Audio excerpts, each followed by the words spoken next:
How come it says 27 minutes ago? Huh?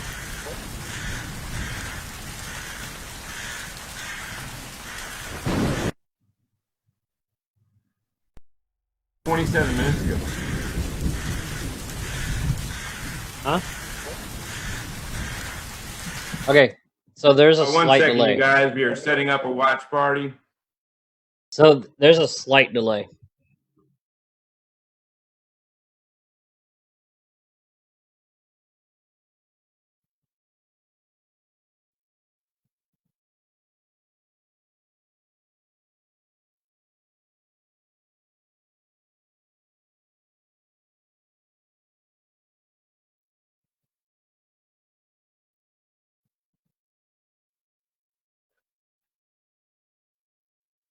Well, there's always been a delay. Okay, watch party. It started. All right. I can't. Well, there's always been a delay. Okay, watch party. 1 second, you guys. Sorry, as always, we're doing this live, so I got to All right. get Facebook to actually. All right, we're good. We're good. There's always been a delay. All right, We're so the watch party should be going, but 1 second, you guys. Make sure as always, we're doing this. Okay, so sound is good. Yep, sound is good. We have both guests in there. Check sound one more time, and then periodically look on Facebook and see if the sound is staying there. Okay.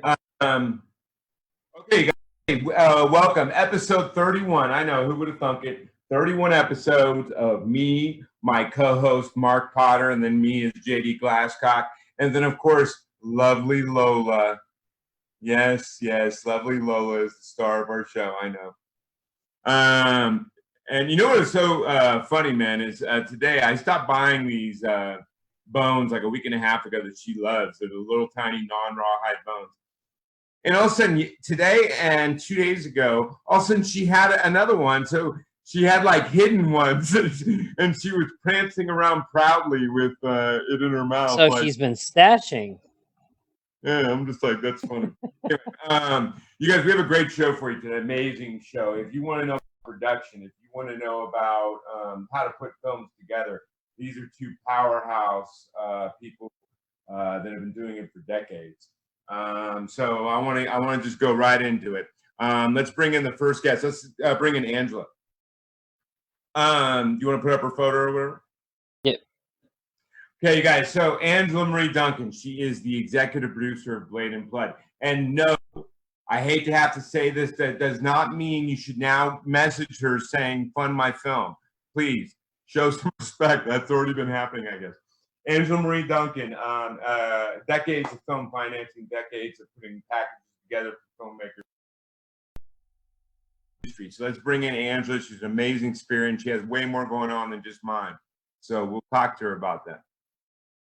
Hey, Angela Marie Duncan, she is the executive producer. Oh, yeah, just turn the volume down on that. I hate to have to say this, that does not mean you now message her saying, fund my film. Please, show some respect. That's already been happening, I guess. Angela Marie Duncan, decades of film financing. Yeah, just hit the sound down. Yeah, thank you. Okay, so you guys, our second guest, a guy that gave me my first shot. He is the king of conglomerate film festivals. He had his main flagship is Action on Film Festival, which was the second largest festival in LA, then moved to Vegas like 4 years ago, I think, or 3 years ago. It's now the biggest film festival in Vegas, and then it also has like 12 other film festivals underneath that. No, they can't see it.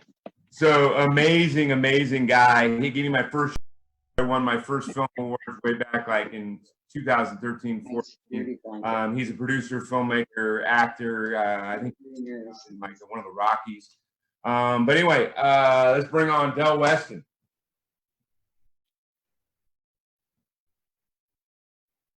Hey, Del. Hey, guys.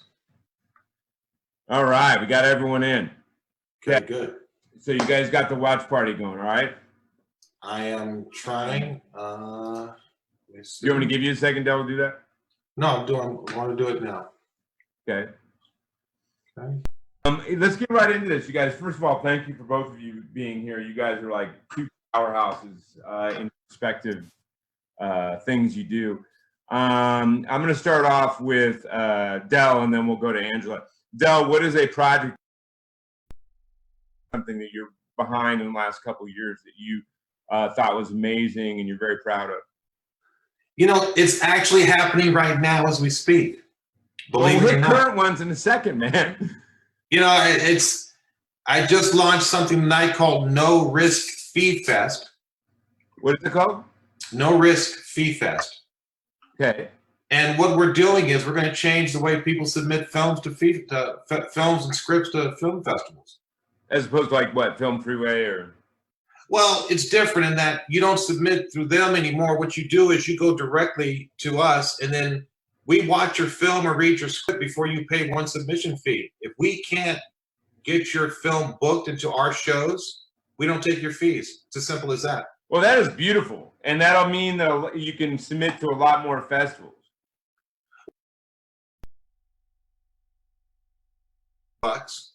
And then they wait 6 months, they get their film or script turned down, and they've lost their money and they wasted time. Our process is very simple. Just send us a link to your script or to your film.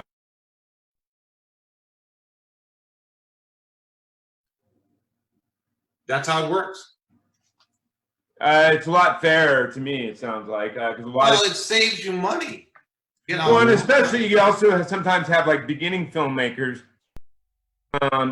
who are still learning the art, and they have very limited funds, and they throw all this money. I have people that have told me they've done that. They spend all this money on like 10, 12 different festivals, maybe probably a little before they should have, and then they didn't get any to accept, and then they're out like whatever that is. Like, but it's more than that. You have to understand something. Most festivals need festival submission fees to operate. We never I know. have. We've always operated privately. If a sponsor came in, great. If they didn't come in, great. We didn't really care. But we're noticing as filmmakers that, you know, South by Southwest was horribly closed down because of the coronavirus, but they're not offering refunds to any of the filmmakers or writers. They just keep the money. I want to reverse that. If I cannot support you in your film or script, if I can't get you into a competition or have your film seen on a luxury theater screen, why would I take your money? It doesn't make sense. So we're trying to reverse that. I think we'll be successful. We've got 16 different events happening this July from the 23rd to the 2nd at the AOF MegaFest. We've got 4 festival directors with different genres and requirements, but it's something that we can hit every group with, and we really want to make sure that people have a chance to be seen without having a first horrible festival experience where they just lose everything. It's just not fair. Yeah, I didn't know that about South by Southwest. They probably refund that if they from the films that were accepted and now are not happening. Hey, Del, do you have a link for that so I can put that on the comment section? NoRiskFeeFest.com. NoRiskFeeFest.com. Let's go to Angela. Angela, what is the project in the last couple of years that you're passionate about, excited about? Well, we have at End-to-End Productions, we have, let's see, 1, 2, 3, 4, 5, 6, 7 feature films and 1 television series that we have been in development with, and we have probably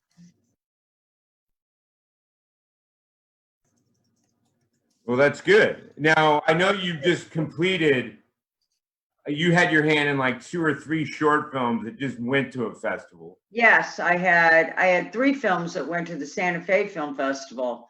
We showed well.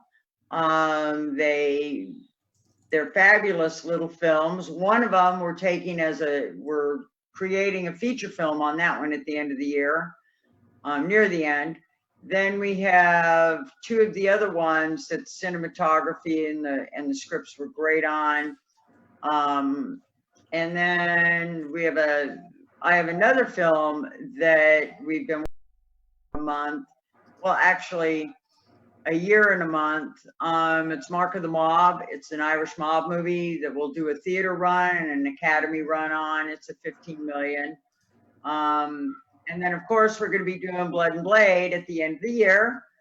You're finishing up the script, JD. So we can budget that and get that in the queue of films. Then we have another one, Break of Dawn. We have Ice House. We have The Messenger, and we have Cast the First Stone. And then we have another one called Bad Day. Those are the feature films. Then we have. And this is why Angela placed her computer where it is. But people think she's having this contemplative look on her face if I'm looking into my brain, when in actuality, her board of projects is on the other side of that computer. she's looking at that list, but I, Yeah, I'll show you the list. Movie magic. I'll show you It's called list. movie. See the list? It's called movie magic, man. See, I really do work. Hey, that's a great example for a tool if you want to get like that ponder, like the thinker kind of like look on someone's face.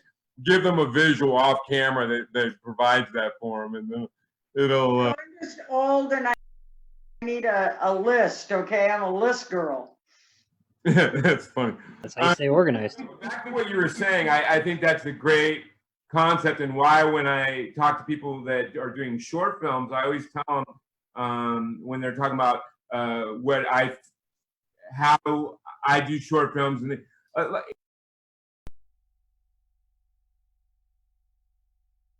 short films tend to be like look like and watch like a snippet out of something larger. You know what I mean? Sometimes something larger. And I always tell people that's the about whatever you feel like writing about and you feel passionate for. But it's always good to win to a festival to write something like that. Then, because producers or whoever could then envision something greater out of it, as opposed to having a beginning, middle, and end that's very. Well, to give you guys an idea, I probably get 50 to 75 scripts a month. From Dell will kill you with that though. Dell gets like probably 1,000 a month, but he's got. Out of those, well, I don't run every film festival in the country. I'm just a single producer. Yeah, no, I know. I'm just. But Dell, we'll be talking about your film festivals anyway. We've got really launched a magazine, and it seems to be doing well. It's a very interesting thing, Well, AOF magazine, and he has a lot of the people that have won awards. He uses as contributors. I would say most of the people that are contributors to the magazine, and he very much revolves them in and out.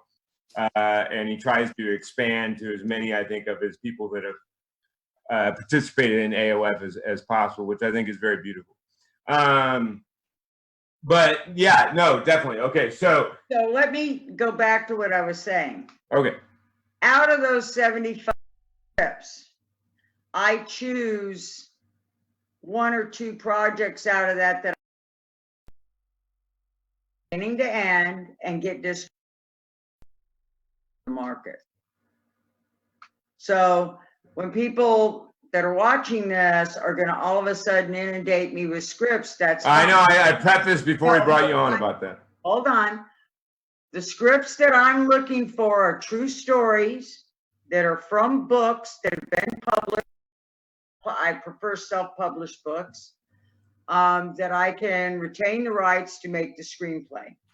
Something that a lot of people in the industry don't really realize, but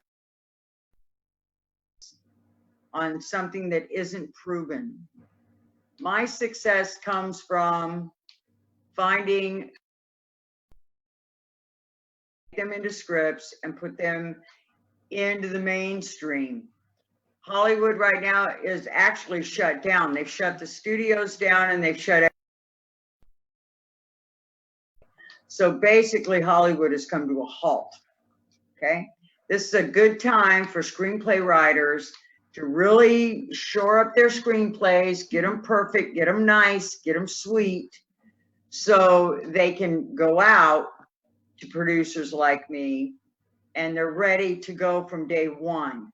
the problem with new filmmakers and new screenwriters is they don't quite understand. We want a script that is ready to go into production. We don't want to have to do 14 rewrites on a script that gets submitted because it slows my. No, but I don't mind doing 14 rewrites. well, when the director steps in, he's going to do some rewriting, and so is your, you know, and so those things happen. But I like getting a script ready to go to production. So if I had to do 14 rewrites on one script, I would probably throw that script in the trash. Why? no, Then that idea is not no, it's not that. It's tear it apart like.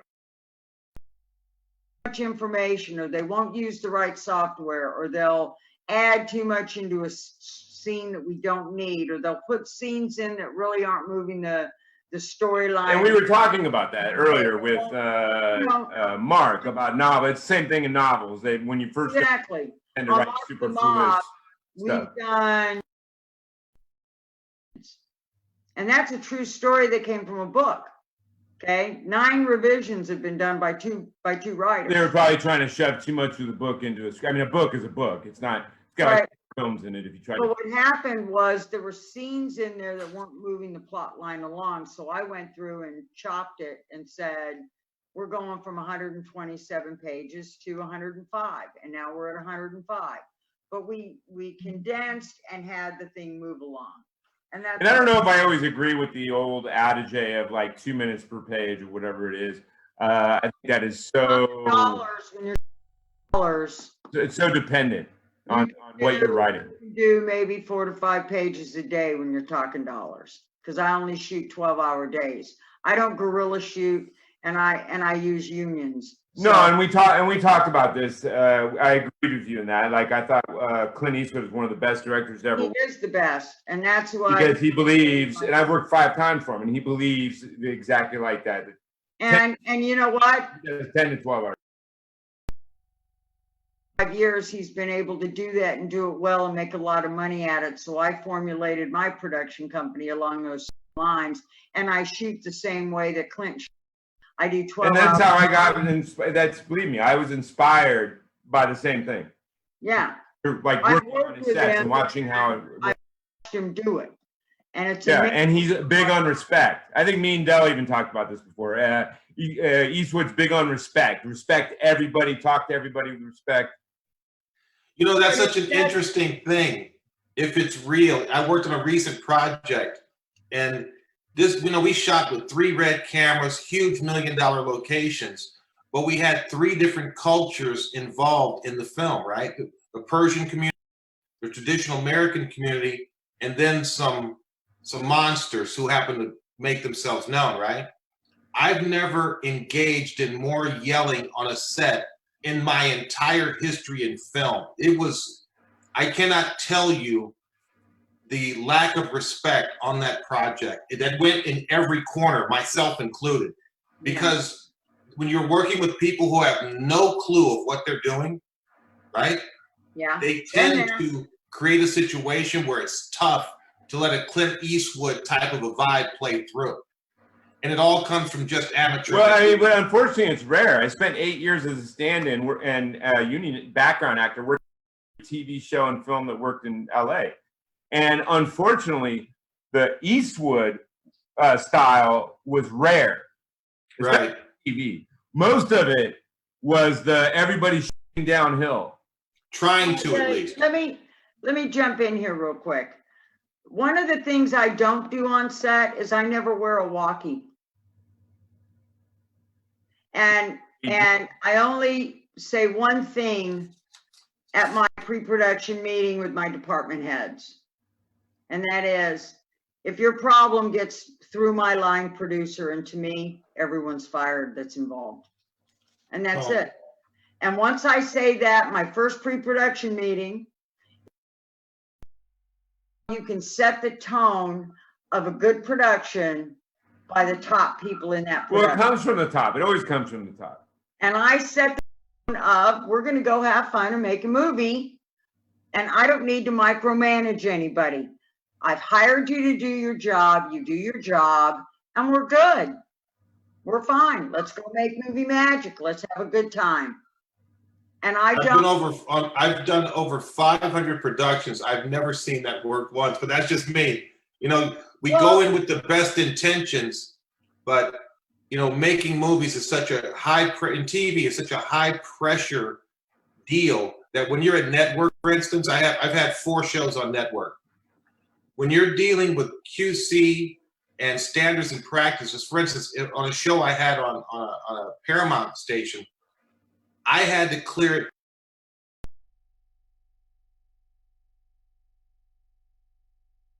That those are not things that you can necessarily just say this is how it be, because those people don't.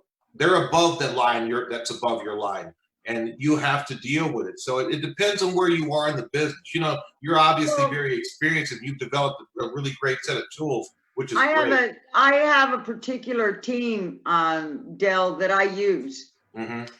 And on every production I take on as an executive producer, I use my.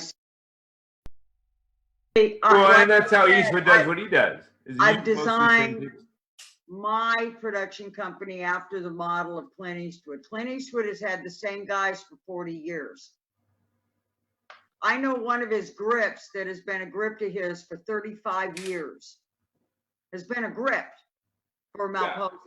And that's the best way to do it. And that's why I've always wanted to. It doesn't matter if I find a mid-indie level or even high indie, stay away from the studios as much as possible. Well, I don't have any trouble with the studios. The studios are great, and I've got a good working relationship with all the studios in New Mexico. And we get funding. I don't normally get funding from studios, but I get funding from private hedge funds and other people. You know, we don't do, you know, we do from $500,000 up. But I would rather always stay with an individual than like go to a Warner Brothers or whatever. It depends. It depends. You may have I never say no to any of that, because I may come across a book and a script that's amazing, and Warner Brothers may say, you know what, let's make this and go make $400 million on it. I don't ever say no to opportunity. And you know, that's all part of the attraction. The law of attraction is you don't close yourself off from good opportunity. If opportunity sets your way and they say, okay, we want to work with you, then you work with them, you make the money, you make a great show, you tell a great story, and there's nothing wrong with the studios. I think what's happened with the studios is they're doing a bunch of remakes because they don't know how to grab the independent market. One of the most incredible movies that won the Academy Award in 2018 was The Green Book. The Green Book took it by storm, took Best Picture. Nobody saw that coming. Everybody thought Black Panther was going to get it. It wasn't even in the first top 25 films that year. Okay? They walked away with Best Picture. It was an independent film. Okay? And it was amazing. Okay? Now I know you're right. Green Book was a film. And the Marvel stuff, those are movies. There's a big difference. Green Book was an actual film. Yeah, and it wasn't an action adventure, video superhero. Well, what does that tell you about false storyline, silly? It was a real serious film, and it was great. And it was fantastic. I was very happy to see that the Academy voted that way. And I agree with you. For a Marvel movie, okay. That's why it took it by storm, and that gave me as a producer and other producers at the level I'm at a lot of inspiration that we could bring book-based true stories to life and tell a great story and still receive props on being able to do that and not doing a DC comic or a Marvel or a remake on a movie from 20 years ago. It's nice to see that. Okay, so the lesson I'm learning is, because someone asked me to do something last week and I said no to that opportunity. So from now on, I'm going to say yes when they ask me to dance in a disco club in a sumo loincloth. There you go. Do it. That I'll need to say yes to that. Huh? What's wrong with that? I'll tell you a story. I played an Irish sea captain who ran his ship from behind a bar on board the ship, who was strangled to death by an octopus that was on deck. There you And go. I got to tell you, I'll never do it again, but I'm glad I did it. Well, So yeah, I can say I did it, but I'll never do it again. movie magic. I think after Blade and Blood, I need to, just to help Angela out, I need to write a script where a bunch of shit blows up. No, that's too expensive. Angela's- And That is Angela's like dream is, and she's been stifled every time, is to have a film where she can actually literally really blow something up. No, actually, what I want to do is be able to have enough money in the budget that I can blow up like $5 million and not sneeze at it with the budget. That's a dream. Okay, that's a dream. I don't want to blow anything Unfortunately, up. Blade and Blood, there's no Yeah, I know. There's no blowing up. I don't want to blow anything up. Come on, blowing up is fun on set. well, they had like, I think you had a film that had like a train there or something there, right, that needed to be blown up, or a car Don't. thing, and they talked her out of doing it and using CGI, because they were like, that would be half your budget if this blew up and we didn't catch it, or there was any kind of mistake, or there was any kind of like, we didn't get the footage. Yeah, I got talked out of it. Yeah. Yeah. But anyway, okay, so let's get a little bit more specific. Okay, so Del, tell me specifically because we already talked about your festivals, and we'll talk about the festivals again in a second when I go into future stuff. But currently, I know you. I've known you now, what, like 6-7 years, something like that. What film of Big Daddy Del's is on your mind right now that you're working on? I know you got a script somewhere that you actually wrote yourself that you're working on. Well, we're working right now. Shannon Murray and I are working on a film called I love Abby's Shannon. She's Hands. on the show. And I met Shannon this year at the AOF Festival for her film Ragdoll. Yeah, and I had I her just- on this show because of that. I had just finished the film you referenced earlier. The only reason I don't say the name of the film is because it's being tied up, and I don't like to promote things that were not genuine Right. to begin with. And they spent a lot of money, and we did a really great job, but they've tied it up through some silly behavior, and I don't want to promote that film. But I You're talking brought about a the lot one of with Vicky. AOF people to that film, a lot, from everyone from Saeed Badreya to Shannon Murray, Ian Lauer, all these wonderful people. And we'll see where that ends up. But I just finished that a month ago. And Did now you write it? What's that? Did you write it? Because I remember her saying something about it. Well, listen, everything is in dispute. And that's Oh. what you find when people don't know what they're doing, but they want to pretend. And there's a lot of pretending. I always protect myself. So Hey, right before you came on, we were just talking specifically about that. I won't go into details with Yeah. with someone who's supposedly on my side, but doing very shady behavior. Oh, listen, it's part of the industry, but when you protect yourself, you find out very quickly. And I've always protected myself. well, that's luckily also the people that are nothing happened. Yeah, I actually just really finished a close big to film. me, Yeah, we had like you or Angela or people Yeah. that are really close to me, always tell me. People yeah. that Well, always I tell brought me. everyone there from Rudy Youngblood from Apocalypto on down the line. And the film should be a good film. I hope they can pull their heads out and do it right. God bless them all. But it's in dispute now, so I won't promote that. Yeah, But, it's just that's Shannon and unfortunate, I were though, able man. to People, we work were talking on about this, earlier. People and the new greed film and is called Abby's self-absorption. Hands.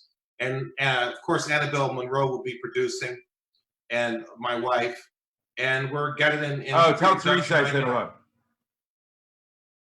Yeah, did you hear me on that one, Del? No, sir. Tell Teresa I said hello. Oh, I sure will. Absolutely. And then Amy McCorkle is saying hi to everybody Hey, Amy. on the Amy. Hi, Amy. watch party. Who's another director and filmmaker that Del has supported, and then I tried to support. We've had her on this show before. Amazing spirit. So, do you have any other project that is your baby that you wrote yourself, Del? That you Yeah, there's a bunch that are coming up, but what we did was we went back to all the archives for AOF for the last 15 years, and we were able to pull all the drives together from all those seasons, and we're literally updating it our YouTube page for AOF Fest, AOFFEST.com, with new interviews and award speeches. So we've uploaded about 40 in the last couple of weeks, and the total Hey, I was in one of those. is 750 speeches from the last 15 years of the Action on Film Festival. So yeah, he actually interviewed me for Burning Cigarettes. Oh, we have interviews, award speeches, all kinds of specialty awards like the icons and legendary stunts are all going up on those pages. We were never going to do it, but people said, "Hey, do you remember my speech from 2007?" We go, "Yeah, we actually have that." So we were able to pull all the drives together recently, and we've just been uploading every single day, and it's doing pretty well. It's going to be a nice site. But roughly around 700 total interviews, episodes, and the speech. Man, I wish I could do that. Did I hit my mom the other day about, "Hey, Mom, do you have a DVD of when I played the March Hare in Alice in Wonderland?" And she was like, "No, are you kidding me? There was no such thing." I'm like, ah! Yeah, but that's history. That's the history of filmmakers and writers who really need to be seen. I mean, if you're talking social media or promotion, there's no better way than to see them. We put a video up with Donnie Boaz from Young and the Restless before he took the show. I think he got like 650 views in the first couple of days. And his speech follows the speech of Bill Duke from Predator. So you get this wide range of people, at one of their best moments. I don't think there's anything else out there that I'd like to be involved with. Hey, you should have caught that "Can You Dig It" speech. Can you dig it? Yeah. That's hey, right. Angela, so what is a project you're currently or very shortly, like in the next month, going to work on that you're very passionate about? Maybe you can't really divulge all of the maybe like a small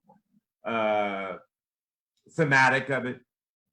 Well, we have Mark and the Mob, and that was taken from an actual true story written. The book was written, Mark and the Mob, by Dr. William Galbraith. And we've done the screenplay. We are now in the process of finishing the funding. We'll be setting production dates for it. It's going to shoot in New Mexico. We'll have a 33-day run shoot time. It'll be all union, DGA, IATSE, SAG, Teamsters, of course, move equipment. And so we have that one that's going to be slated as our very first film of the year to go into production. Then we have another film called Ice House that the budgets are with the investors. We're waiting on the green light in the next couple of weeks on that project. Well, let's wait, but let's hold on a second because we're going to talk about future projects in a second. Let's zero in on Mark and the Mob. Okay. So what's the theme there of that story? What happened was Dr. Galbraith was a young dental student going to Tufts University. He did his internship at the prison that was outside of Tufts University. When he was in the prison, he met the top leader of the Irish mob in 1974. Because he was the only forensic dentist in America at the time, there were two missing officers, Boston police officers, that they thought this Fitzgerald had killed. And so what they did was they took the skulls and they photographed the dental and had all the dental records from these two police officers. And then they asked the doctor if he would tell them if it actually matched. Well, before that, the mob guys ended up kidnapping him, torturing him, and splitting him from sternum to belly button, wide open, and told him that if he didn't do what they wanted him to do, they would kill his mother and father that lived in Albuquerque, New Mexico. And they knew all their movements. They really scared the doc pretty bad. They cut him wide open. And unbeknownst to everyone, things turned out differently, but there were a few twists and turns that took place that were real. And he still practices dentistry in Albuquerque, New Mexico with his son, Bo Galbraith. And he wrote the book 30 years later, waiting on these mobsters to die because he wanted to make sure they were all dead, and they are. So he wrote the book a true account. It was very interesting when I met with him and he signed me on as the executive producer. After we signed the contracts, I looked at him and said, now take your shirt off. I want to see the scar. And trust me, the scar is there. I have a gentleman that I Angela, you didn't just take his word? No, not at all, honey. I do all my homework. And that's the other nice thing that, you know, executive producers do is we put all that paperwork and we do our homework and we vet everybody. But so anyway, you're going to want to actually see my birth certificate to make sure my last name's Glasscock? Is that what you're saying? No. Work and live. But no, it's so I wanted to make sure that there was a true scar there. Well, I was at a producers conference in Albuquerque this last Monday where a bunch of producers from all over the country, actually the world, flew into New Mexico to come together with the film office there about doing film in New Mexico. And since I'm one of the leaders of doing film in New Mexico, other than the studios, I met a gentleman that actually went to school, knew Bill Galbraith, knew when he came home from this story, what happened to him, saw the scar, knew he was going to write the book many years ago. They all went to school together. It was real interesting that, yeah, I'm talking to this guy. And so I'm telling him about the story and he says, okay, give me the package. I said, you want the whole package? He goes, yeah, and the script. He goes, I have a hedge fund I run, and I want to That's funny, a guy that actually knew him that you arbitrarily ran into. Yeah, and then that's why I'm saying don't ever say no to opportunity. Because I already told you, next time I get asked to be in a disco club and a sumo going up, I'm going to say. So this guy said to me, give me the package and I'll take it to my hedge fund. So I did, and I'm waiting on the answer from the hedge fund. So you never know who knows who. You never know how things are going to blossom and come together. And that's why I'm very open and I try to stay very focused on positive and not a whole lot of negative. And I never ever take the low road. I always take the high road, even if I've worked on a production that I haven't made any money on or it's gone to hell in a handbasket, I always take the high road because you never know. And I've been at this about 37 years, almost 37 years, and you never know who you're going to run into or who's going to know about a project or know the people involved in a project. Well, I forget the guy's name, but the one that produced Wild Wild West and produced a bunch of other films, like the feature films, Wild Wild West with Will Smith. Someone told me he started out as Barbra Streisand's hair person. Yeah. You never know. I mean, I started my career sitting on a set with a girlfriend of mine and ended up in my first major Hollywood blockbuster major film at 20 years old, sitting on set, just visiting my girlfriend. And it launched my career as a nude body double into feature film, high-end feature film. And I'm under lifetime NDAs, but I had 4 major A-list principal actresses that I was their body for many, many, many years. So you never know who you're sitting with, who you're talking to. And that launched my career 37 years ago. I don't think anybody wants me to body double anybody, but still. But you never know. It wouldn't happen. Just by the sheer paleness, it would blind everybody. Yeah, you need better lighting there, okay? Yeah, well, I got 2 overhead lights. That's about my extent of my lighting choices. But that's awesome. Okay, so now we're gonna go back to Del. Del, what is something you plan? Because you know, film people, we always got current plans, short-term plans, long-term plans. That's just how it works. What is a long-term plan? It seems that I'm moving more into the Christian field now. And there's a really great director named Ben-Hur Safer out of Iran. And he's working on a project. He's been kind enough to let me work with him a bit on that. And then we have another one with a gentleman named Clegg Seth, who's telling the story of the Jesus movement in the 1970s and 80s in Hollywood. I remember that movement. Yeah, so I'm assisting both of them in getting that done, and I'm also editing a new book by a tremendous new writer with one of the most harrowing stories of survival I've ever seen or heard. And she'll be announcing that very shortly. We've been working together for the last roughly 2-3 months.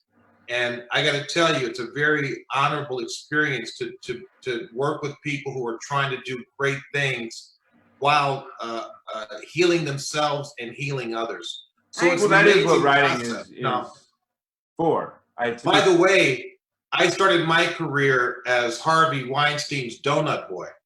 There you go. I will not tell you what it entailed, but I'll say this: watch out for the sprinkles. Trust me. Yeah. You crack me up, man. I remember when he did an interview with me, I remember he was just coming up with little colloquialisms. Dellisms is what people that know Del say it as. He's toned it down a little bit. When I first met him, that was like every other sentence was another. That's like a nuclear missile coming from a South Korean sub rolling right down into the depths of a. He would constantly be spouting some heavy. Well, I've gotten older and a little more wiser, I think. Hopefully, just Smart guy, Dale, huh?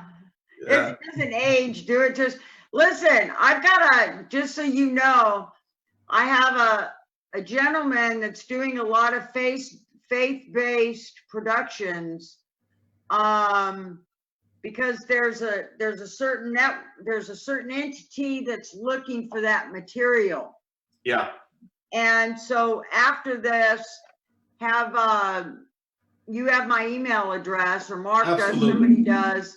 Well, and it's why I put you guys together. I thought you would make Email good me, connect. and I'm not giving my email address publicly, but Dale, you can get it from JD or from Mark, my email address.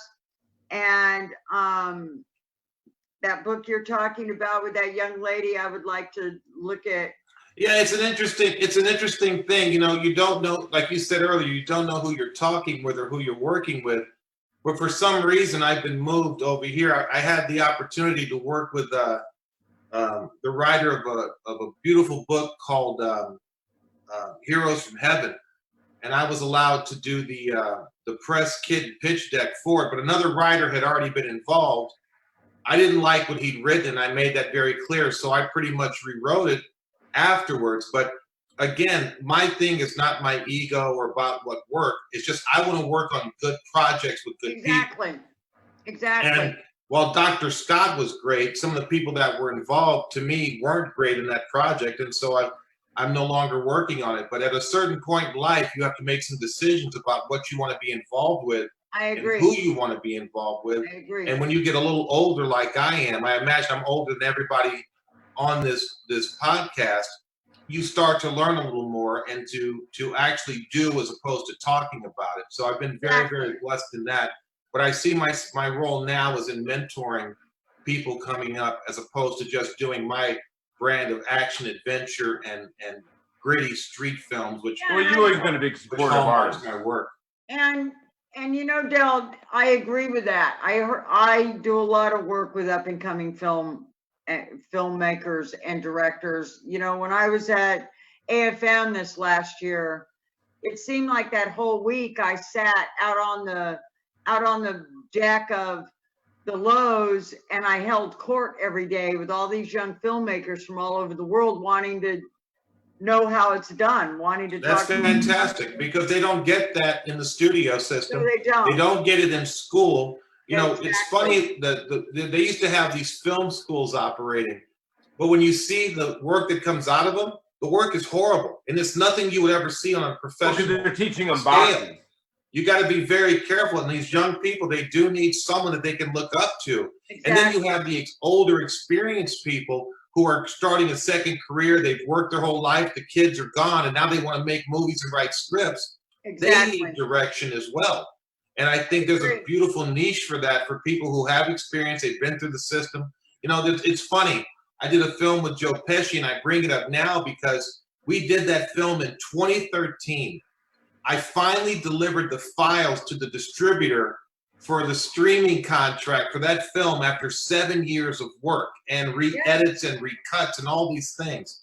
And the director, producer, Mark Giordino, a magnificent guy, he stuck through it, and we finally got that film released. And you're going to hear about it very soon. I'm very happy to see that. But, you know, a lot of people don't have the power to stick to things that long. And when you're taught incorrectly early on, it's a negative experience and you quit. When if someone had just told you there is no overnight success, there is no magic bullet, it is hard work, talent, perspiration, and sticking to every single job. That's it. There's nothing. I agree with you guys 100%. Exactly. I've been writing for 30 years. Yeah, but give them that first good experience. Don't start them out wrong. If there's someone they can, you know, talk to as a mentor, at least they have a shot, you know, to get around the corner. I mentioned earlier, I think that's the film that's in dispute. And the problem is, I think I try to help younger writers. You guys, I don't really care about the film being in dispute. I care about having given my best to create a great quality project. After that, that's all I can do. And that's all any of us can do. And that all, you know, it all starts with, you know, I talked earlier about these little videos I do for a record label in LA. And we go in and we shoot 12 hours. That's it. Hard in, hard out. And I use a full union crew. I use, you know, to do these, but I take PAs out of the film schools there in LA. And when I'm interviewing these kids for the 8 positions, I get like 50 applications and I only can fill 8 because I'm only paying 8. Because everyone that works on my sets get paid. But I ask them what their end game in the industry is, what they really want to do in the industry. And I have some kids say they want to be art decks. Some say they want to be grips. Some say they want to be a first AD. Some say they want to be a producer. And I go, why? But the one young lady on this last video I did last October, she wanted to be a producer. And when I work these kids and I team them with the person in that department so they can get firsthand real life set experience. You know, this is how they really do it with a real union guy. This is how they do it. I write all of them a letter of recommendation that on how well they worked for me, the job they did, they learned it, they can do it. You know, I give my sites, you know, approval on them.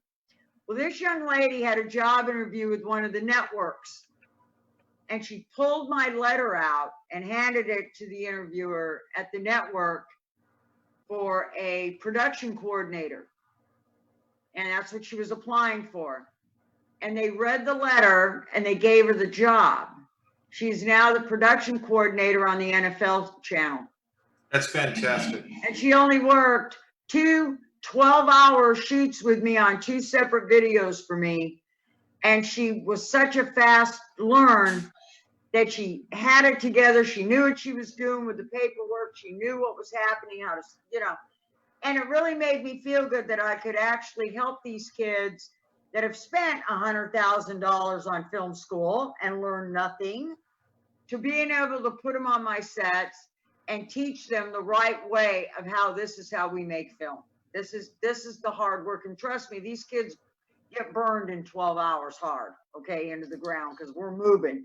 So I tell these youngsters, you know, you're gonna find muscles you didn't think existed tomorrow morning when you wake up.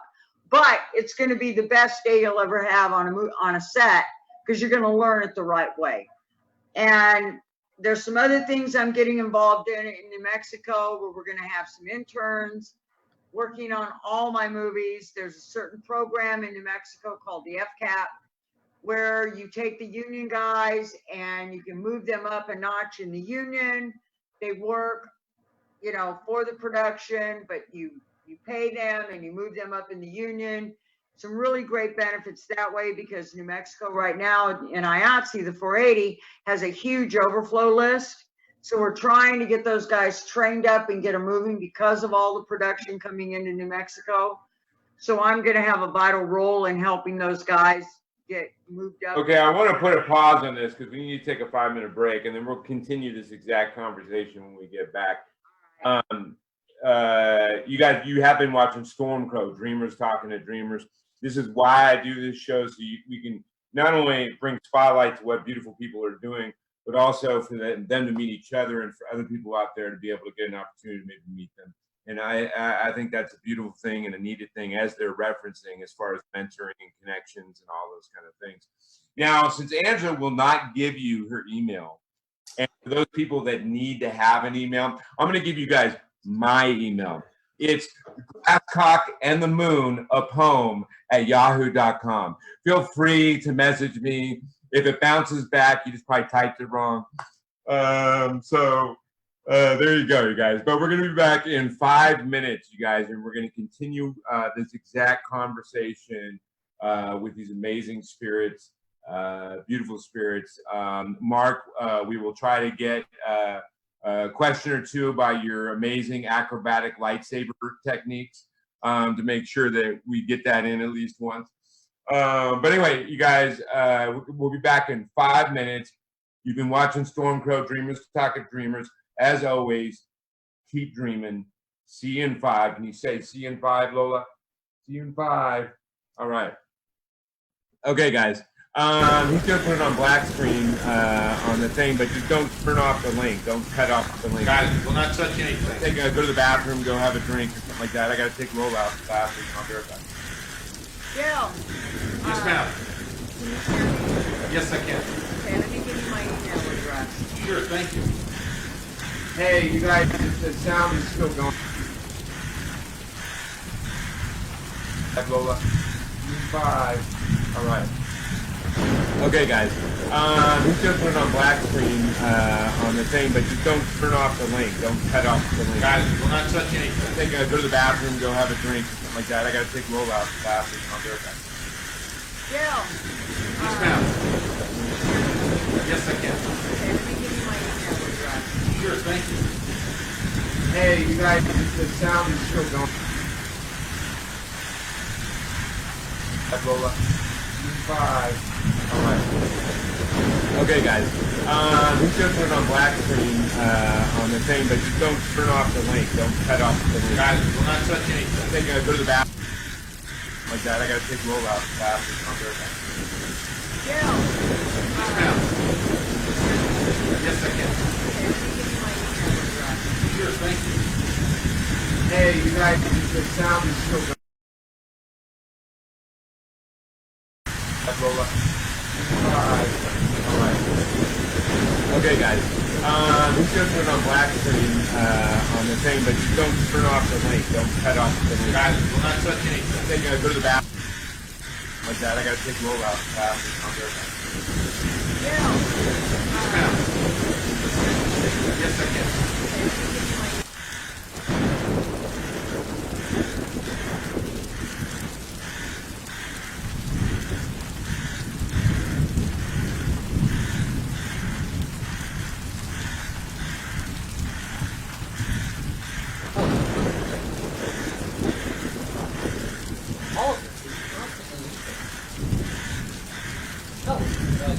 Talking, it's everything. It's just constantly. Yeah. Well, you hear the starter. They are, but I'm trying to figure out if everything's well. But as I'm doing that, everything is I don't understand.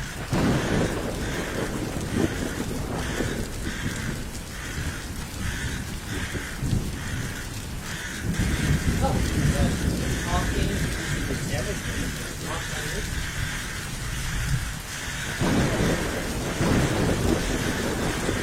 Well, you hear the starter.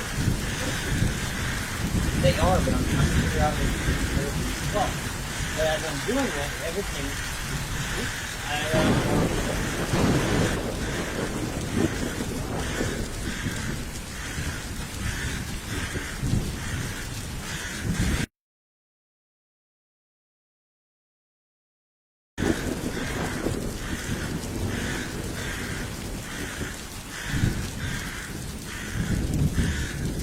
No.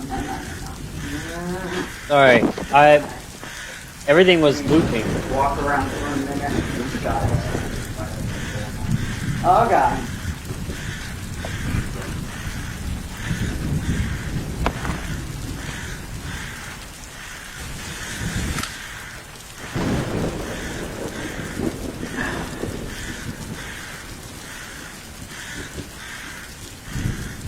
Hey, sorry about that. Everything was looping, and like I would hear what it was just said, and everything was just repeating itself. I was like, why is it doing this? That's why. Sounds like my ex-wife. That's why you were hearing me like, what's going on?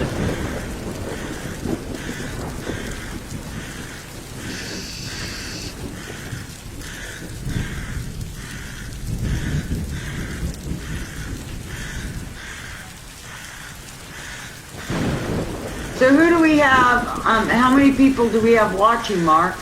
6. Oh, okay.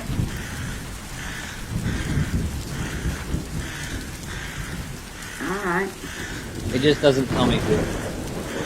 Oh, okay. Because I live in Dallas, and I do all my work in New Mexico.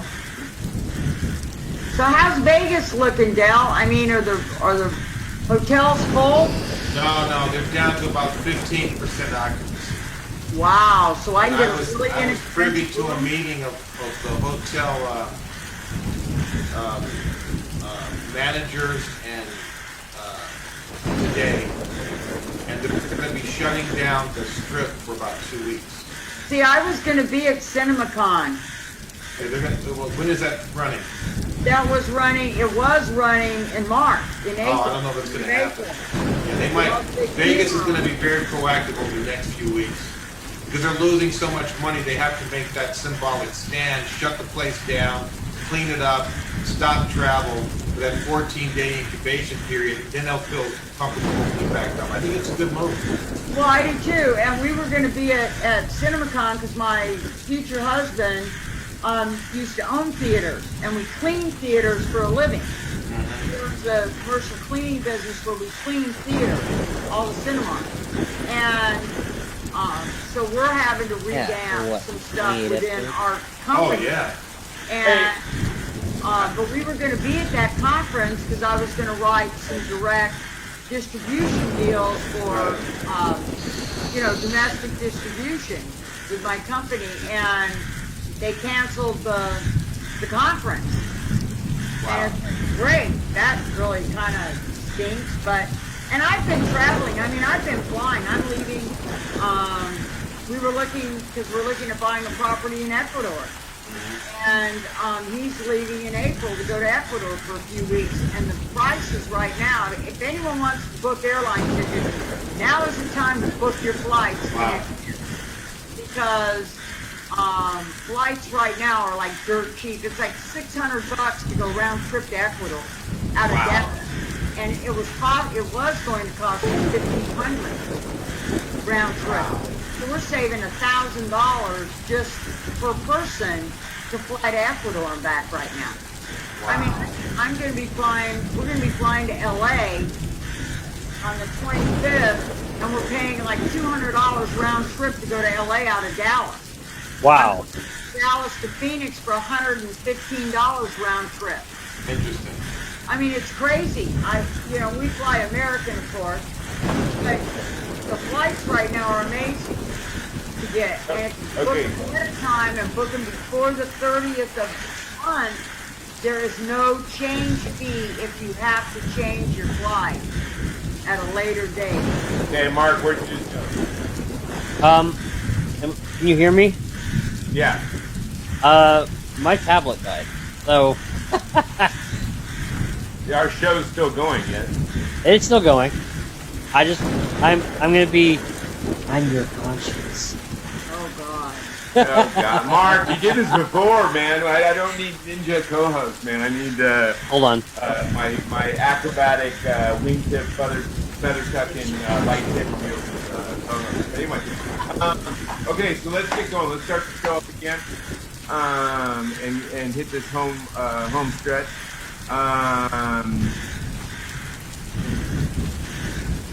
AIM is saying hello again. Anyway, okay, so let's get going back into. Where was I?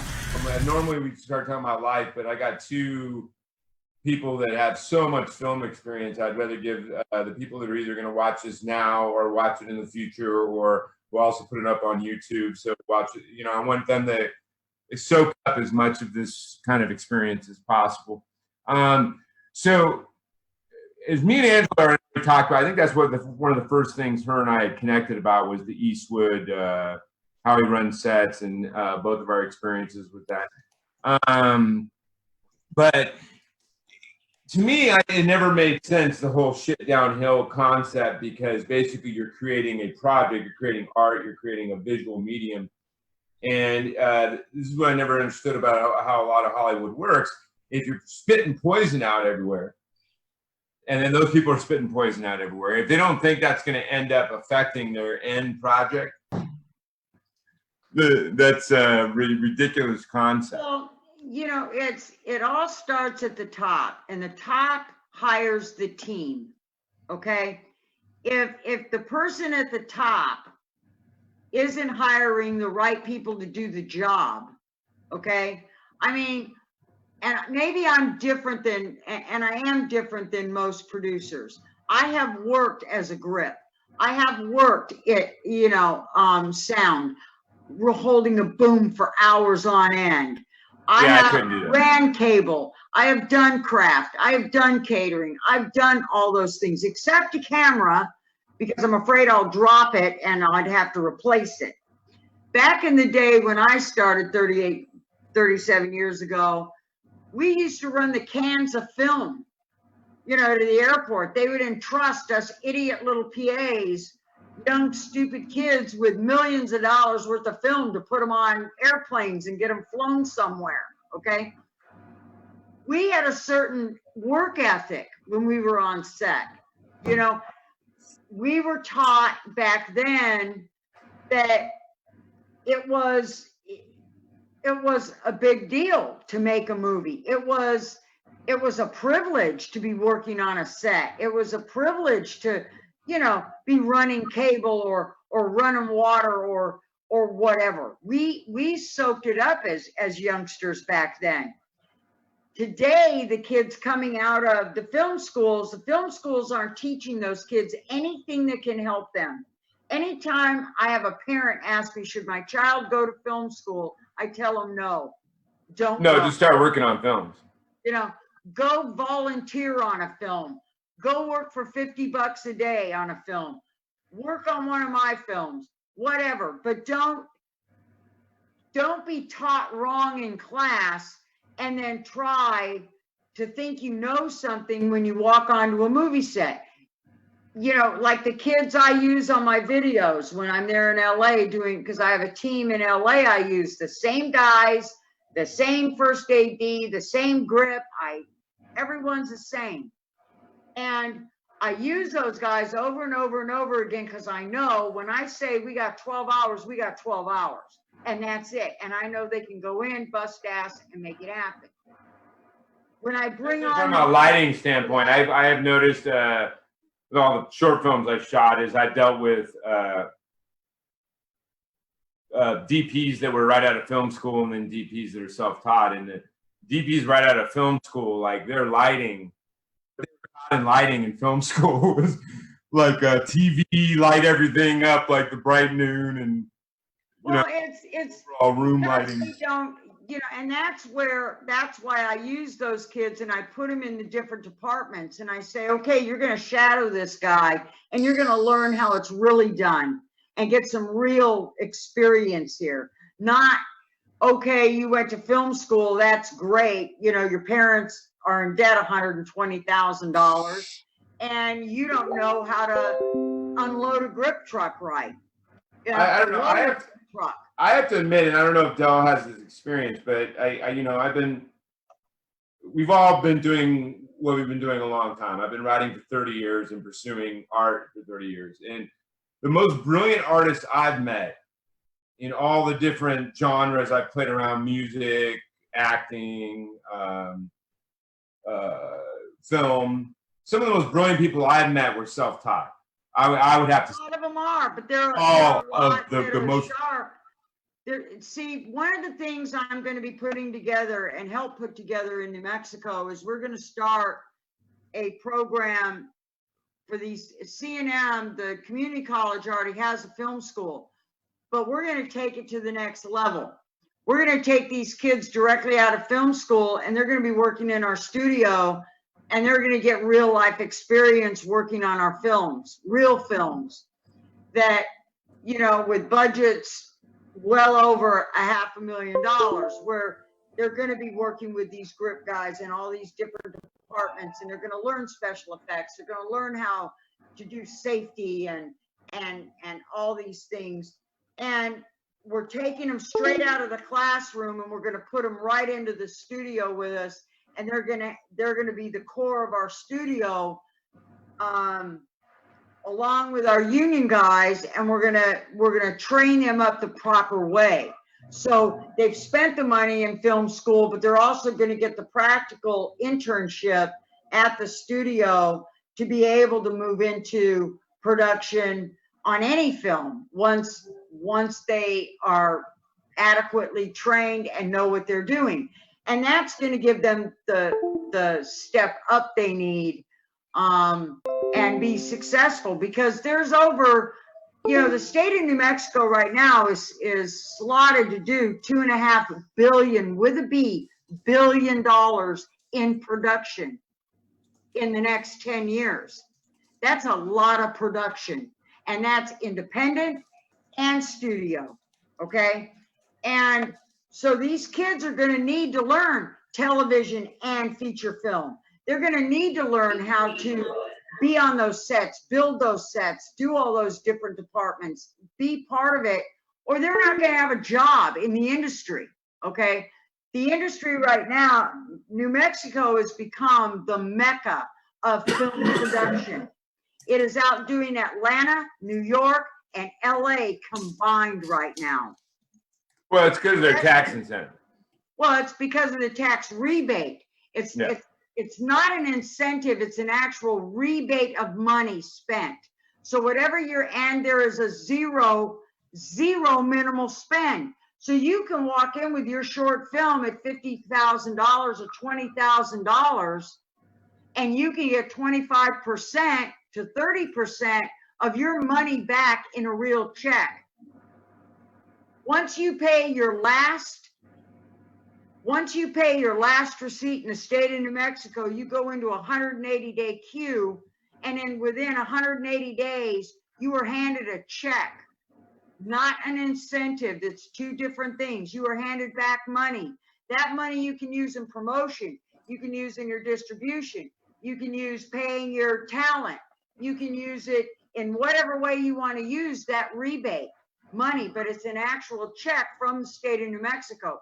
They've raised the cap from $110 million to $210 million, and there's a non-minimal spend. So, you know, and that's above the line, below the line, and total of your budget. You know, I have ways of helping filmmakers shore up money for their productions because of the rebate. I have companies that will loan against those rebates or shore up production with those rebate monies coming back. There's all kinds of really neat ways that young filmmakers can come to New Mexico, and I can help them bring their projects and get money on the back end, you know, and that's before your project is out of post. That's before it's ever gone into distribution. You're getting your rebate money to be able to utilize those dollars to move that film into whatever streaming you want to do, or whatever, however you want to distribute it. While I was at the AFM, I made some very nice connections with probably 500 different streaming sources. One of them is Multicom. I have a great agreement. No, I think does a lot of that too with his festival. You still Okay. do that day, right? Don't you, Dell, where all those type of people come and meet the filmmakers? Sorry?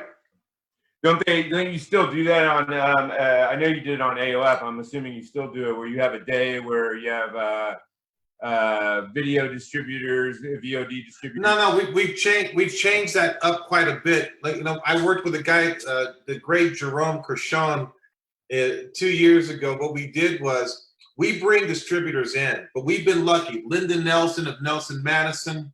I know Linda, very nice person. The great Bill Gottlieb from Gorilla All those Pictures, type of Jerome people come. Kershon, and a bunch of other distributors have taken a lot of films from AOF. We were Yeah. also distributing films to Shorts TV and Shorts TV International. We did a huge deal recently with a company that we cannot say their name, but they took content from us. They wanted to be original content, so we can't say their name, but it's a very interesting thing. People are looking for content. I noticed that Steve Katzenberg raised $2 billion yesterday with Quibi, but his original target was $16 billion when it was originally announced, but he had to drop it. The point is that That's a people great, always tell you that oh, your film is dead, your movie has no value. But if that's the case, why are they still distributing films? Why are they still in the business of that? So you have to be very careful and a little bit savvy to understand that content, good content with good sound and good picture and great story, it always has value. Don't ever let anybody tell you it doesn't. So those distributors. Oh, come on. If Sharknado has value, then literally, like, you know. well, Well, look at you're Facebook. The funny thing about YouTube. Sharknado, Those they got videos turned down here by people have done, everybody, and then you they know. went to Asia, and it blew Yeah, up, but- and then they brought it back. But people are still showing that content and using it to monetize. There's no shortage of YouTube videos being uploaded or Facebook videos being uploaded. There's no shortage of TV shows from the 1940s, 50s, and 60s and 70s that aren't finding a home on some channel somewhere. It's generating income, and Yeah. the creators should share in that. Period. Period. But this is why I am been blessed and lucky. I have Angela, because I would rather focus on creating and making. well, you know, and that's And, where a lot of people get scared of executive producers. They think we're going to steal their creativity and we're going to rewrite and we're going to do. See, I never take, and I told you this, JD, when I took on your project, I am not the person that's going to hamper the creative side of the project. I'm going to make sure all the paperwork is in order, all the Bibles are in order, the revenue Bibles are in order, everybody gets paid, we go to distribution, and we make it happen. I'm not going to sit and tell a director how to direct. I'm not going to tell, you know, I run the ship, the business side of filmmaking. That's Yeah, but there's also got to be a balance there. Like my balance I with don't- you is I'm gonna let you pretty much put the crew together. So you I do the but- business side, which is the crew. I make sure the shoot dates are done. I make sure everybody gets paid. I make sure we go to distribution. But here's the problem, I think sometimes, and we've referenced it a few times tonight, with beginning filmmakers, is a lot of times they get a little too greedy, a little too prideful, a little too What whatever happens it is is, this. and shoot themselves in the foot. Well, yeah, and what happens is this. Contracts can be negotiated.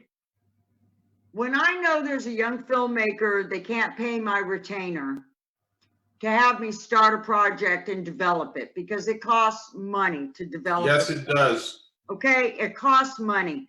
So I sign a contract with a retainer of development money. That development money goes to my line producer that needs to break it down, a script down into a budget. It has to be strip boarded. It has to be set for production. All the LLC paperwork needs to be done. All the paperwork needs to be done. So when we get that final product, I can deliver it properly with clearances, music clearances, stock footage, whatever we're using with that IP. I have to be able to clear that IP to get it into distribution because those distributors are going to want that and know it's cleared. So when I start a project and I sign on as the executive producer, normally they pay me a retainer to do that. The retainer is basically a draw against what the funded production is going to pay me as a producer. Okay, so that money comes back into the production, and it all works out. But what I'm saying to these young film producers, these filmmakers, sometimes it's going to cost you a few $1,000s. So you put that money together before you get a hold of an executive producer like me, and you say, okay, I'm going to pay you because I become the employee of that show, and I'm going to do certain things, and it's all written out in a 17-page contract that scares everybody, but it's written out very precisely of exactly the time frames and what I'm going to do and how it's going to be done. And if they want to be a successful filmmaker, you've got to learn some of that business side, or you've got to hire people that know that business side. Part of that production is I hire my entertainment attorneys. I've got 4 of them. Those guys guarantee that every single contract that comes in, all of our talent, all of our unions, all of the distributors, all those things are put in place and put in place right. So we can take it and make money on it. So eventually everybody can get paid residuals, or they can get paid in perpetuity. Okay. Although I would like to touch on something that we haven't really talked about, but it has something to do with this, and something I also tell young filmmakers or young writers or whatever it is when you get someone in your corner, like a you or a Dell or whatever it is, then you must show loyalty to them. It's a two-way street. Dell was one of the first people to give me an opportunity as a filmmaker. He was the first one to say, hey, I got a festival. I didn't even know that when we were talking, and he asked to look at my short, the first one I directed, Burning Cigarettes. Didn't even know he owned a festival at that point. He just watched it. He said, hey, I got a festival. I want to show it. But ever since then, I've always shown loyalty to him. When I talk to new filmmakers, I'm like, hey, there's a great festival by Dell. Go show him, go talk to him. You're one of the rare ones. No, because I agree with it, and I don't understand. I've noticed, I've known some people that have found some success, and then the people that gave them those opportunities to find success, they just turn their back on and shove them aside because now they got bigger people. But there's a reason for that too. I find a lot of people, they have a hard time showing gratitude because what it means is that they didn't do it on their own. And a lot of people have that myth about themselves that I started like with nothing. And yeah, but film is a team sport. I can name 5 people right now who, if it wasn't for them, Ed Castro, Michael DePasquale, and about 3 others. Harold Brown's in that list. I was about to say Harold. And without those people, my wife, I could not have done anything I've ever done. Yeah, and that list continues to grow. No, but then get rid of your ego. If you can't. Yeah, you have to really pay attention. Even people who hate my guts now, who helped me, I have to honor them. I can't say they weren't around. You got to tell the truth. And I think that's hard for some people because they want to personify the myth that they did all on their own. They didn't have any help in the world. Okay, I get that story, but someone somewhere gave you a sandwich or that. All artists and all people in this industry have a healthy ego. They wouldn't get where they're going if they didn't have a healthy ego. No, be balanced by self-awareness, self-truth, and appreciation. That's like I wouldn't have gotten any buzz if Dell hadn't given me those opportunities and I hadn't won awards and all that stuff. And that put me as a buzz on the map. I wouldn't be where I'm at right now going into shooting Blade and Blood if Angela hadn't stepped in. Well, let me jump in here with that. If you don't stay humble, I was at the Santa Fe Film Festival, and I saw a very dear friend of mine, Arthur Red Cloud. Arthur Red Cloud, of course, was at the Academy Awards with Leonardo DiCaprio. He was in Revenant. And he's an amazing actor. And the one thing that I love about Arthur is he's extremely humble.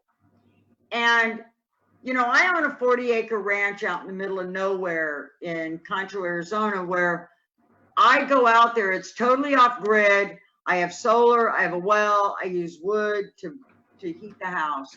I go out there once a month, and I stay out there because it brings me right back to being grateful and humble and realizing that it takes a team. It's a team, you know, It's we a don't team make sport. a film by ourselves. We make a film with 100 people. So you have a team of people. I wouldn't be where I am today if I didn't have a team and people that I can thank and people that I know that have been there when you know, we've all started out when we didn't have any money or we didn't have whatever. And you have those people that help you along the way. I have some very dear friends of mine when I lost my mother in 2018 that picked me up by the bootstraps and said, okay, we're gonna pull you through this. It's the same way in film.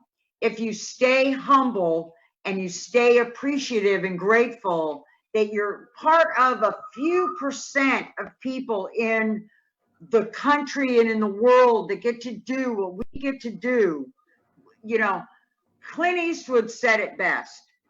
And I don't always like him, but I revere the man. He said it best. When filmmaking is no longer fun, he will get out. Well, you make it fun by having your team. Those are the ones up late at night while you're worrying about this or that or the other. And they're the guys that bring you the cup of coffee, you know, when you're on set and you're working through whatever you're working through to get the shot or to get, you know, the cast ready or whatever is going on. Those guys that are there trudging through the trenches with you, that's your team. And I have a specific team that I use that I can depend on. And I think, like you, Dale, you've got certain people, you know, I'm the same way you are. People Dale has a shit ton huge team, man. they either love us, Dale, you know. Also, I should say that I should name Sue Leon because without that woman, forget it. Now, let me do a caveat, Nothing guys, would've for ever the been young done. filmmakers listening to all this, which is all great advice.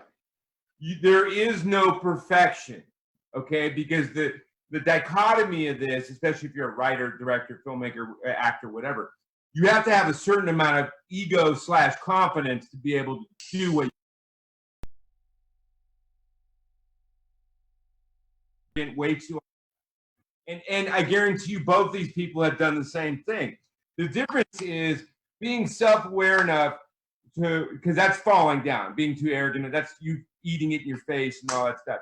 The part is then to have self-awareness and self-truth enough to stand up, reassess, self-assess, and go, hey, I want to be better than that. I want to be a better person than that. I want to be better overall at what I do, and then take accolades, ownership of your own choices, and then still show appreciation, humility, love, loyalty. This is the part that I want to focus on. Loyalty. Now, there are, and all of these people will agree, and we already kind of referenced it a few times. There are so many self-serving, shady, manipulating people in this industry. You meet way more of those people than good ones. When you meet good ones, appreciate them. When they're in your corner, appreciate them greatly. When they're helping you try to accomplish the dreams you've had since whenever you were a wee lad or 20 or 40 or whatever it is, show loyalty. Okay? Or just don't show. Doesn't matter how big you get. Example was like, Well, let me throw one thing in there. Those of us that have makers or new and upcoming people in the industry, Dell and I can smell you and your bullshit, excuse my language, 5 miles away. Okay? So, for all, this is a piece of advice from an old dinosaur. Okay? If you're coming at me with your hype, I've already smelt you 10 miles away, and I'm going to smile and I will listen to you, but you won't get another phone call from me because I know that you're a shady character. You know, we have radar. We have this bullshit radar. After being in this industry a long time, we have this bullshit radar that goes off, and we go, uh-huh, uh-huh, uh-huh. And I don't get how they think it helps them. They'll do it anyway, but I don't get how they think it helps them. The film industry is actually relatively small. No, let me tell you the line of producer. You're full of it.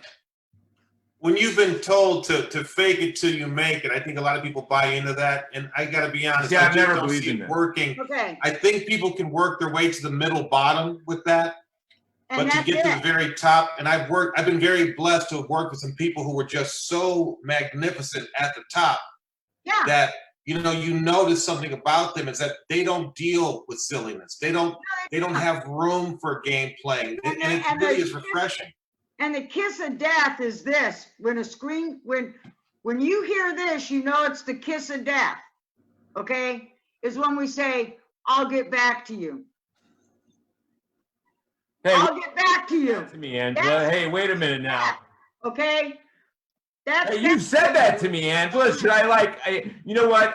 Now I'm so depressed and sad. I'm gonna go kill myself, and then I'll be right back. Hold on a second. But I mean, that's when our bullshit meter goes off. Okay. No, I personally don't understand it. Somebody like me or Dale or anybody else that's in this industry for real, that play in the real sandbox, okay? Because there's different sandboxes, but when they're in the real sandbox, they'll say, "I'll get back to you," or "I'll have my assistant call you." When you hear those words, you're done. You're done. You're over and done, So that's just my little anecdotal piece of advice. Hey, you know what? I mean, because the way we've referenced this a few times for those that are not watching. Dell was just dealing with some maybe unsavory characters in the last month on a project, and me and Angela just a couple days ago were dealing with someone who was telling me they're on my team, but literally they were behind the scenes doing crap of like trying to basically knock down. And I'm being polite, and I'm going to take the meeting, and that's going to be that. But still. But remember, you guys, now I don't see why these people think that they're going to get somewhere. I don't. I've never believed in what, and Dell's correct. That is like one of the things, when I moved to LA, that was a thing I kept hearing over and over and over and over and over again. Every day I was on different sets. Oh, fake it till you make it. Fake it till. No, how about you know your shit and you make it because you know your shit? How about that, dude? Well, shortcuts. They want shortcuts. They're always looking for. You know what I love to hear out of a filmmaker? This is music to my ears with a new filmmaker. When they say, "I don't know anything about the business side. Can you teach me the business side?" It's true, yeah. That's music to my ears as a producer. You gotta be honest with what you don't know, otherwise you're never gonna learn. And now I have an opportunity to mentor them and teach them the right way it's done. But also remember, JD, I didn't say I worked with unsavory characters. What I said was it's in dispute. I think what occurred was someone who had no experience ended up being in charge of everything overall, right? And because that person didn't have any experience, they had no respect for the jobs of every other person there. And that's but then that person should have. Because they just didn't know, and so you can't like yell and scream. You just have to say to yourself, well, they just don't know. But but then that person should have had enough self-awareness to go, No, I don't think that some people are capable of that. And that's where the problem is. A lot of people, you can just say, hey, by the way, that doesn't work that way, or you need to do this, or let's try this way. And then some people, when they get the tiniest amount of power in a little bit of an ego stroke, all of a sudden their true nature comes out, and their true nature is just that of kind of a boorish bully, and you have to be very careful with that. Yeah, but then I don't want to dump on anybody. I'm just saying that I noticed that the more time they were on camera, the more their ego exploded, but they've never been on camera before, and here they are trying to take the lead of a beautifully written and produced film. That's a tough call. Props to everyone there who didn't act that way. I don't know. I always ask. I mean, like, if I don't know something, I ask. I am a lover of Google. I am a lover of asking. I am a lover of finding out more information. But see, in the film industry, it's the only industry that ego and vanity play a huge role in our industry. And when you find somebody that doesn't know the job, okay, a producer is somebody that is a counselor, we're a doctor, we're a shrink, we have to stroke egos, we have to make sure everybody gets fed, we have to say no, we have to make sure all the paperwork's right, we have to talk to lawyers, we have to make sure everybody's happy, we have to ensure all the safety and welfare of everyone. So we wear a lot of different hats, but if you don't have the finesse and understand people's makeup and whose ego is where, or where that person is in experience, you have a really hard time dealing with all those people. And so what happens is people get scared because they don't know the job and they freak out. And instead of stepping back and taking a minute and thinking, hold on a minute, I'm talking to the DP, or I'm talking to the director, or I'm talking to an actor, or I'm talking to a lawyer, or I'm talking to the investor, all those people have to be treated differently. You can't just randomly go in and yell and scream. We had No, because they have different personalities. Yeah. on a set, and this was a real lesson to everyone on that set. We had a location, and the guy had allowed us to be on his location, and he was also in the film. Okay, and I normally don't ever let this happen, but it happened. But I didn't know the guy had just gotten back from Iraq. Okay. So I get a call from my line producer saying, Angela, everyone has been locked out of the house. Everyone's standing in the rain. And the person that owns the house is in a PTSD moment from Iraq. And if we approach, his wife has already told us he will begin to shoot because he thinks we're the enemy. Wow. I rolled up on the scene and went through the back door. The wife brought me into where he was, and he was truly in a PTSD moment. So I thought to myself, okay, how am I going to get this guy out of this moment? Well, I came at him as a commander, an Army commander, and said, soldier, this is Commander, and I gave my name. I need you to unlock the door and let the friendlies in. As soon as I did that, he snapped him out of his PTSD moment, and I was able to get my background and all my actors and all my equipment inside and out of the rain.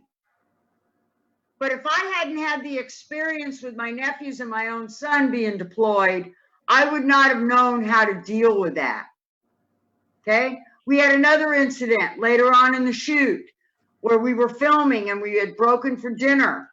He came into the room in another moment, in another PTSD moment. And I told him, I said, you know, I think you're a little tired and you need to come over to this bench and lay down and take a little nap. So he fell asleep. Well, it came time that we had to go back into shooting, and I had to wake the guy up. Okay. Well, all of the guys that were on set said, okay, Angela, you go wake him up.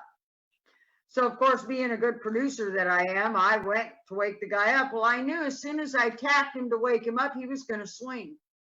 So I tapped him and stepped back because I didn't feel like getting clocked. Okay.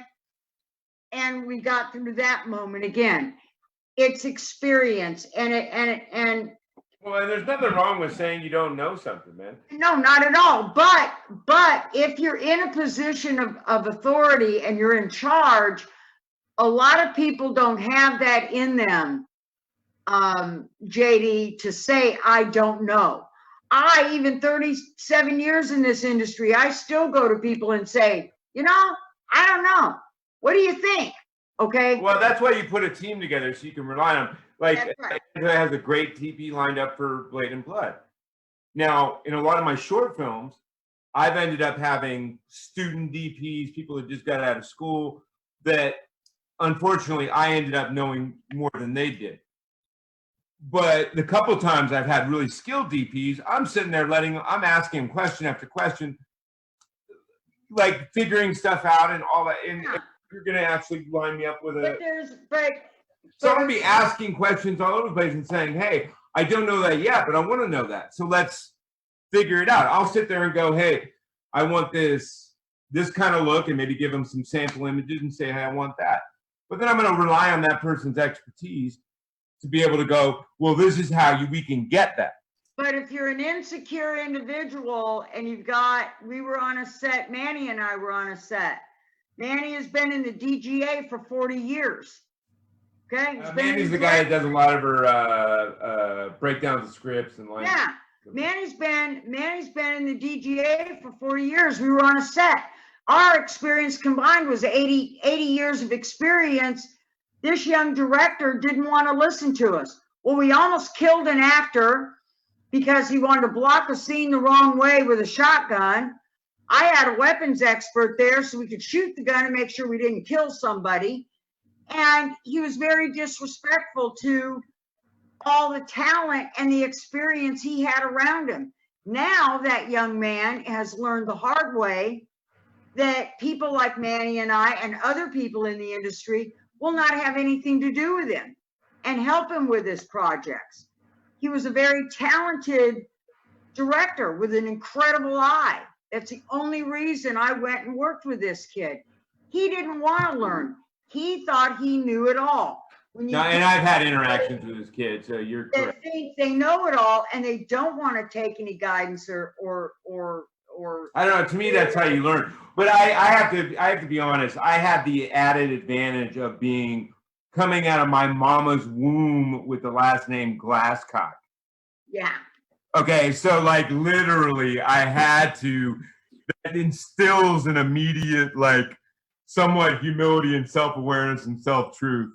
Because holy hell, you're talking about I'm a 5-year-old in elementary school, with the last name Glasscock that they announce at roll call every morning.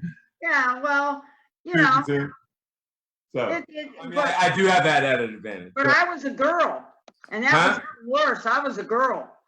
Yeah. Girls don't know how to run cable. Girls don't know how to run a boom. Girls can't run a camera. I will not ever do a boom. I have so much respect for those guys, man. Holding that giant stick up for hours on end. I've done that. And I couldn't do it. Especially when you're 5'3 1/4 and you got to hold it over a guy that is 6'4". Okay? About 6'4", aren't you, Del?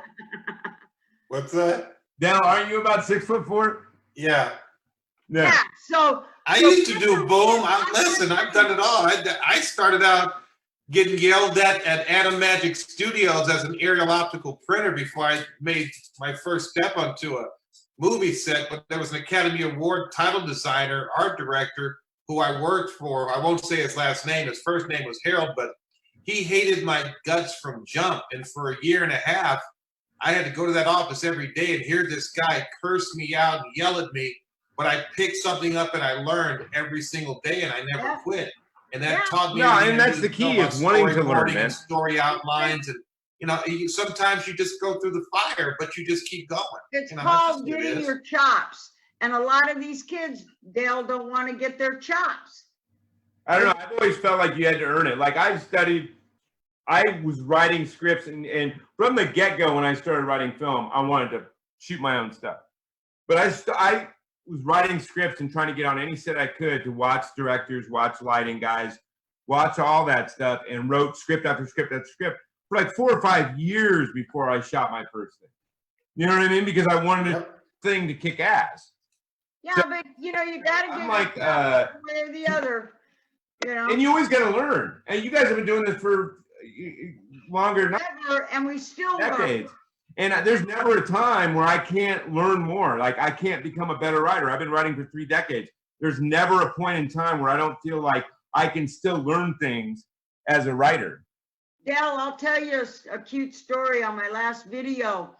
I have a rule on set, no cell phones. And so I'm in the production trailer, and my DP and my little director, they pull out their iPhones. Well, I'm from the old school that when you look at a scene or you're going to block the camera or whatever, you pull out the long lens, to do it. These kids were using their iPhones. And I come flying out of there going, what are you doing with a cell phone on set? Like, well, there's an app. There's an app that we can push to do that. We don't use those scopes anymore. No, they don't use them anymore. Yeah. And I'm freaking out. I'm like, what? And they're like, calm down, Angela. Really, we're using these. And so they showed me this app on their iPhone that they can use to do what we used to do with a long lens, right? You're talking about when they use the long lens to scope the frame, right? Yeah, and they have an app now on their phone that they can do that. And so yes, us old birds, dinosaurs like me, do learn from the youngsters that there is technology out there, But you should never stop learning, man. I mean, no, and I don't. I could be writing my entire life, 50 years, and in my own opinion, I'm pretty good at words. But there's always something I could get better at, learn, tighten up a little bit, learn better writing and better dialogues to make each character unique. There's a shit ton of stuff, and there always will be. So I always ignore people when they talk like they don't have anything more to learn. Well, and so what I learned on that is I revamped my rule on set. The DP and the director can have their cell phones and nobody else can. Yeah, she told me that when we first met about that, and I was like, well, wait a minute, man. I'm going to probably want my cell phone. I mean, it's my IP. It's not like I'm going to do anything that she doesn't approve of. I'm not going to No, but I had to.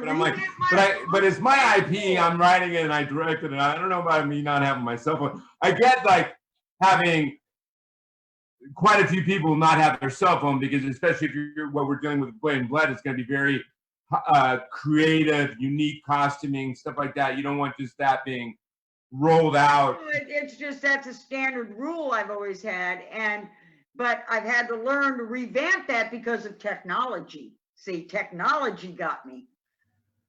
Well, and I also don't want that private moment where they catch me when I'm going to Greta Garbo drag karaoke Wednesdays, and you know what I mean? I'm like, hey guys, not everybody knows about that. I don't want everyone to know about that. Hey Mark, are you still there? Do we have I'm enjoying every minute of this. See what he does, you know what does though, is he's back there doing quadruple flips with a lightsaber and man, you don't even know. Right, I'm breaking his light fixtures so his significant other gets mad at him. All right, guys, we need to wrap this up. Yeah, I was just letting you guys go. I would have wrapped it up a while ago. But it's probably the longest show we've ever done. I would have. Probably. But you guys were going, so hey, this is all good info for everyone out there, man. Hey, thank you for the opportunity, guys, and it's nice to meet you, Angela. Thank you, Mark.